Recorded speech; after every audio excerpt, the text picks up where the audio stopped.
9 май улуу жеңиш күнүнө карата Ички иштер министрлигинин жол кыймылынын коопсуздугун камсыздоо башкы башкармалыгынын жетекчилиги жана өздүк курамы улуу ата мекендик согуштун 7 ардагерине барып куттуктоо сөздөрүн айтып, белек печкектерин тапшырышты. Каарман ардагерлерге ыраазычылык билдирилип, жылуу маанай тартууланды. Сухинин Михаил Николаевич, Бишкек шаары Москва көчөсү.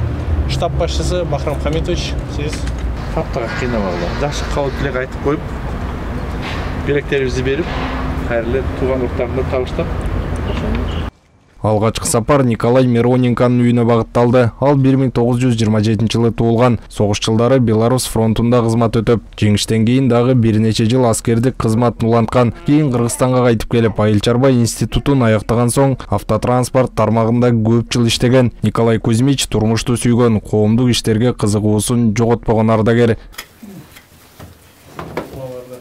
Николай Кузьмич, добрый день. Добрый день. Как поживаете? Как ваше здоровье? Отлично. Слава Богу, дай Бог, пускай так оно и будет. Мы рады вас видеть. Детям, чтобы они этого никогда не знали. Балдарыбыз биз көргөн күндү көрбөсүн, китептерден окушсун, эстешсин, бирок өздөрү ушул согуштарга катышпасын. Улуу ата мекендик согушта 50 миллион адам жоголду. Бул чоң мамлекет болчу. Азыр менин бир гана тилегим бар, тынчтык болсун. Миллионов в Отечественной войне людей потеряли. Это большое государство.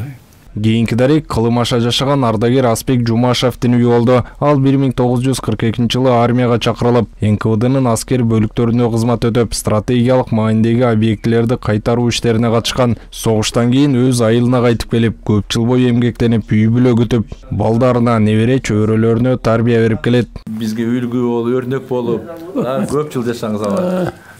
Көп жылга туура келбейт.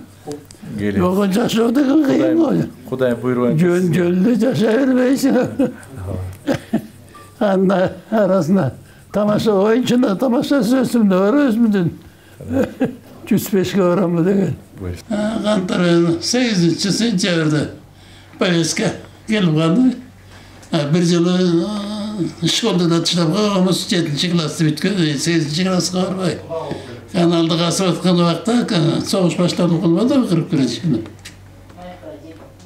Yani 42. yılı Kantıra öndük temir yoldan da bir şunda. Deme, oyunkum. İki bağım koyup durun. İki bağım 40'tan 80 bala atatken. Bir önde 40 bala, bir önde 40 bala oturduk. Bir sırtı şehirde durduk. Bir süt kadar Jılıp gittik. Her vardık, kandalar gittik. Kazakistan'a varganda bir eşelon толтырып алып тұрмыз. Бүгін жол кыймыл коопсуздугун камсыздоо башкы башкармалыгынын жетекчиси жана жалпы өздүк курамы улуу ата мекендин согуштун катышуучуларына биздин Бишкек шаарынын аймагындагы 7 ардагерлерибизге барып куттуктап келишти. Жеңиш күнү менен бул жеңиш күнүнүн урматына атайын башкы башкармалык тарабынан даярдалган азык түлүктөр тапшырылып, ошондой эле 10 күндүк медициналык кароодон өтүш үчүн атайын сертификаттар дагы тапшырылды. Бул куттуктоо, көңүл буруу иш-чарасы бул менен гана чектелип калган жок. Жол кыймыл коопсуздугун камсыздоо башкы башкармалыгынын жерлердеги бөлүмдөрү дагы өздөрүнүн мүмкүнчүлүктөрүнө жараша барып куттуктап, көңүлдөрүн алып, жакшы каалоо тилектерин айтып келишти. Жол кыймылынын коопсуздугун камсыздоо башкы башкармалыгынын мындай куттуктоолору бул жөн гана расмий иш-чара эмес, бул унутулгус эрдикке болгон таазим, урпактардын эсинде сакталууга тийиш болгон тарыхый сабак. Улуу жеңиштин даңкы мезгил өткөн сайын арта берет. Тынччылык болсун, өмүрлүү болгула, бай болгула, бар болгула. Кыргызстандын өзү. Садыр деген Кудайым берген жигит экен. Кыргызстан балдары барын үйлүү жайлуу кылам деп атат. Почти что половина уже 5-6 жылдын ичинде үйлүү болуп калды. Тынччылык тилеш керек, Тынччылык болсун.